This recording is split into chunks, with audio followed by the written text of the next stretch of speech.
de massas em nível mundial, que vem desde a Primavera Árabe, que em cada país bate de um jeito, mas pega o governo de turno, seja um governo, seja uma ditadura, seja um governo de centro, né, moderado, social-liberal, etc.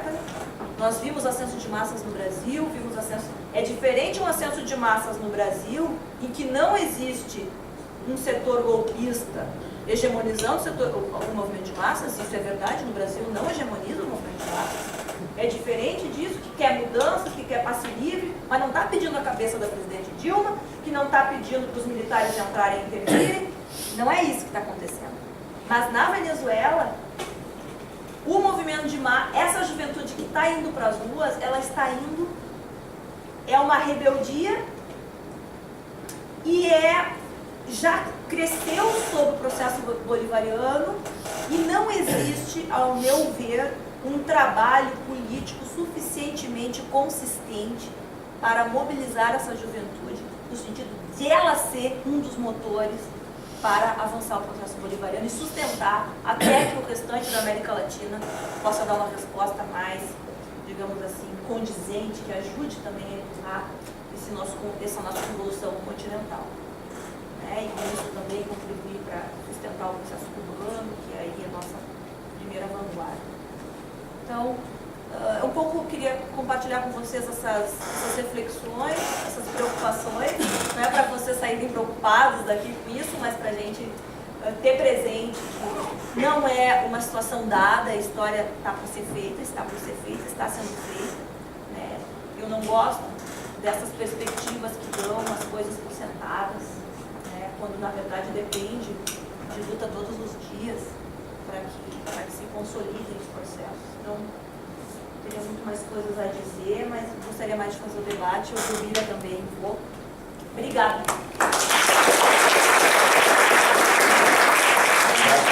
Eu acho que para dar o pontapé inicial no debate, a gente convidou o Bira justamente porque a própria Carla fez essa solicitação. Ele está vivenciando cotidianamente a questão da Venezuela. Então, Bira, dá o teu pontapé inicial para continuar o debate que a Carla propôs.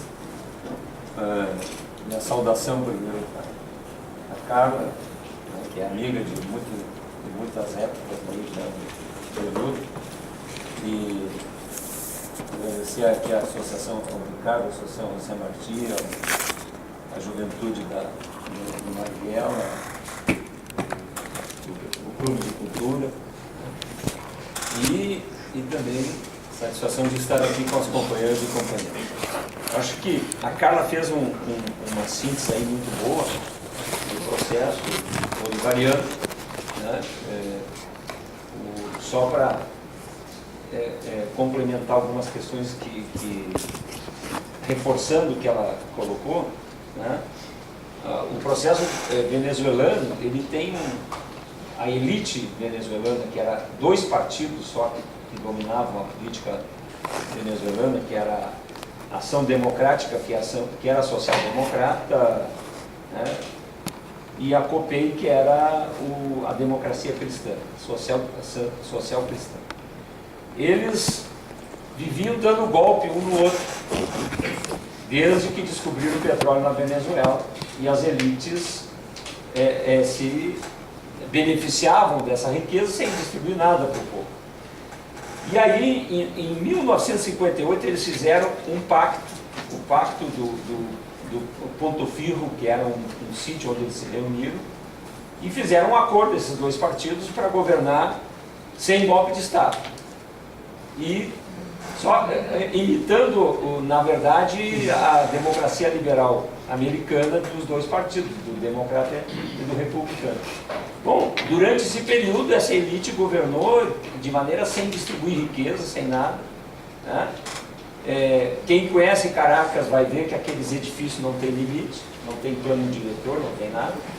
O céu é o limite, né? Criaram, né, verdadeiras pirâmides lá. E mesmo nessa democracia liberal burguesa, havia guerrilha do Partido Comunista Venezuelano, do MIR, que era um movimento de esquerda também, né? E E qual é a novidade? O que o Chaves acaba fazendo e a Revolução Bolivariana? É pôr fim a um ciclo de 40 anos, 1958 a 1998. Né? O povo venezuelano não tinha saúde pública, tinha 1 ou 2 hospitais e não tinha sistema de saúde. Uma miséria muito grande, 70% da população abaixo da linha de pobreza. Então, o significado, né, tem o Caracaço que a Carla referiu em 1989, que é um levante popular quando o Carlos Andrés Pérez sobe o preço da gasolina e sobe a passagem de ônibus. As pessoas foram de manhã para o trabalho e de tarde tiveram que pagar o aumento já da passagem de ônibus. E quem conhece a Venezuela sabe que lá todo mundo anda de carro, mesmo uns calhambeque velho, porque a gasolina é muito barata. Então qualquer governo que subir a gasolina lá se rala. Né? Então, e aí deu uma rebelião, um protesto contra isso, e depois virou um levante popular em Caracas, em algumas cidades do interior, mas principalmente em Caracas, que se chamou o Caracaço. E aí o exército foi chamado para reprimir, o Chaves se negou a reprimir, ele era já a guarnição dele não participou disso. Bom, aí, em 1992, o Chaves faz um levante, uma tentativa de um levante militar, que ele esperava ser apoiado popularmente depois, e fracassa isso aí. Mas ele teve a honestidade política de exigir para se entregar uma rede de televisão para ele poder se entregar e dar um recado. E aí ele avisou todo mundo que estava ainda no interior, das tropas que tinham levantado com ele, que eles estavam se entregando porque tinham fracassado, mas que eles voltariam em outro momento. E isso aí ganhou muito a opinião pública da Venezuela. Então, ele funda depois o movimento bolivariano entre os militares e também entre a organização civil também. A mulher do Nicolás Maduro vai ser a advogada dele quando ele foi preso. É ela que vai ser a advogada, portanto, a relação do Nicolás Maduro é desde aquela época. Né, que entra também no movimento bolivariano. E o Fidel chama o Chaves, quando ele sai da cadeia em 94, quando tem anistia política para ele, o Fidel chamou a atenção daquele levante do Chaves e pede para um amigo dele, venezuelano, do Partido Comunista, levar o Chaves para Cuba.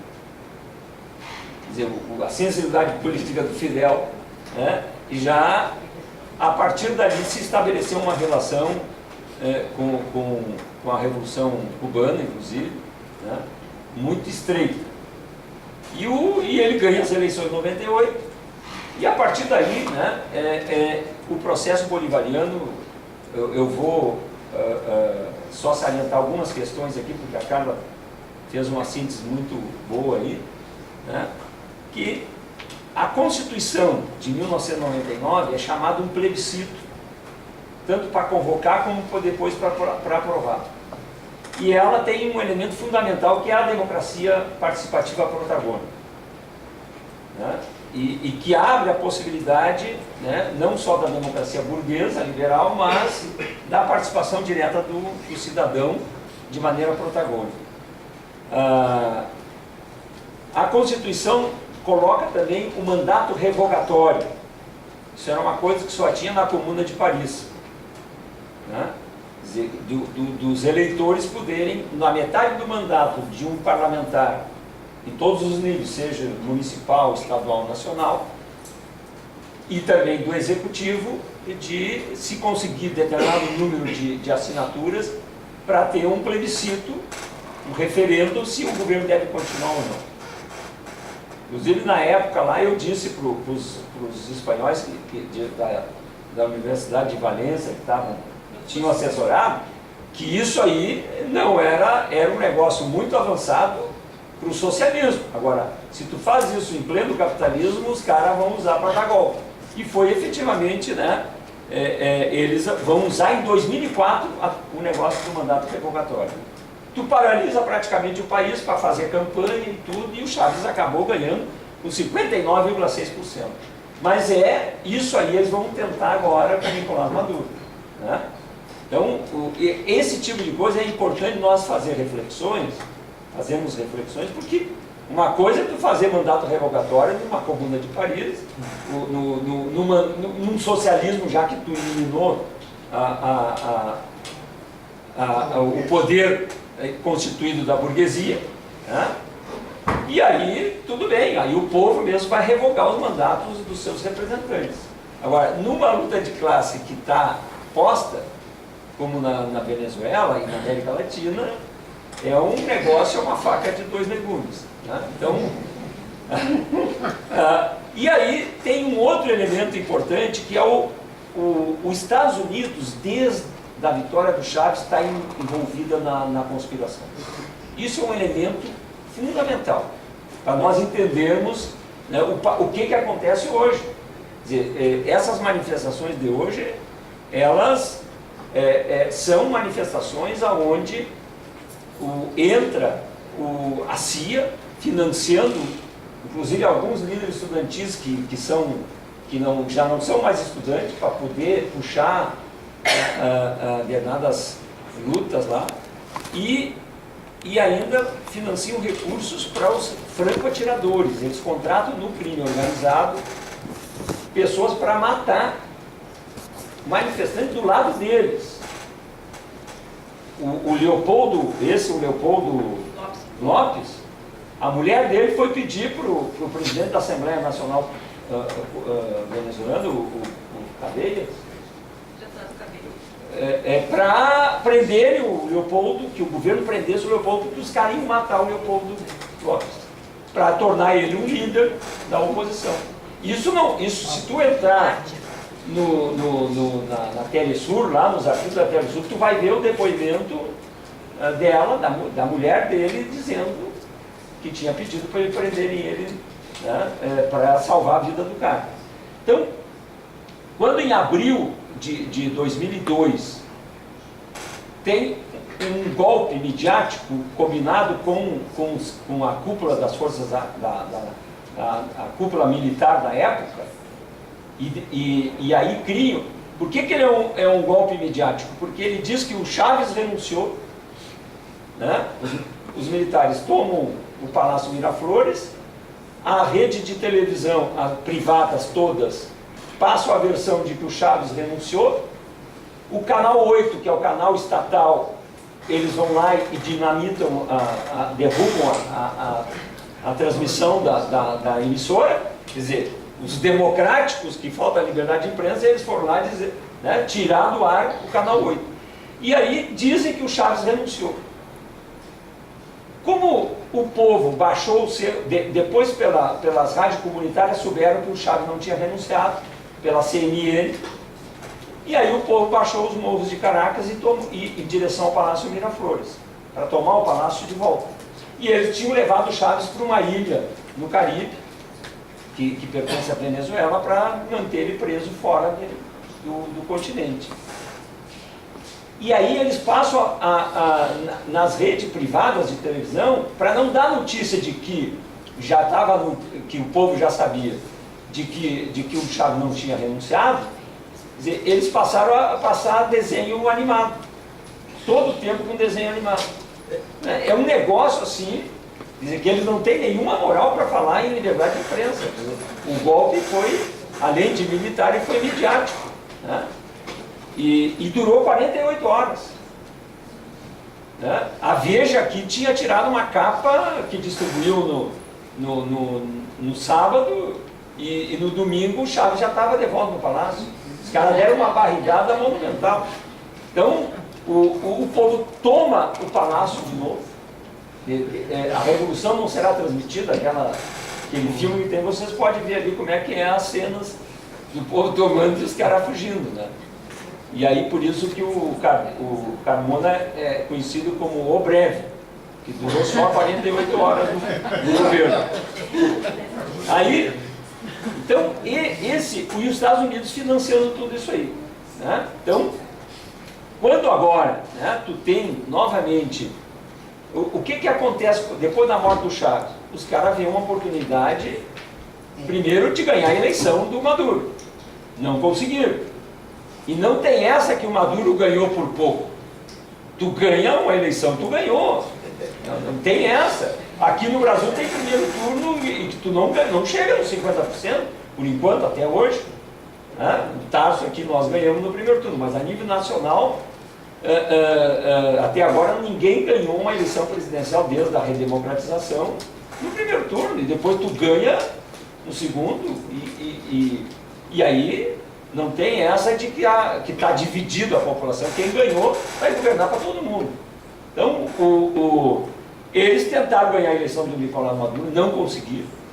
E aí eles começaram uma tentativa de golpe desde o final da eleição. Com o Capriles, fizeram quebra-quebra, mataram gente dos conselhos comunais, do Mercal, que é os mercados que são do governo de abastecimento popular. Então, logo depois da eleição do Capriles, o Capriles manteve com a mídia internacional, e aí que eu quero lembrar, de hoje, o que se articula no golpe da Venezuela, né, os Estados Unidos, o capital financeiro e a mídia. Esses são os elementos que... E a mídia é financiada pelo capital financeiro e é o grande partido político hoje, em qualquer país, da burguesia. Inclusive aqui no Brasil, quando PSDB e DEM não dão conta do recado, a mídia entra dando a linha e exigindo deles, inclusive criticando, porque eles estão muito mole, né, na oposição ao governo. Então, quer dizer, esse elemento, né, os Estados Unidos, o capital financeiro e a mídia, esse é o grande setor, né,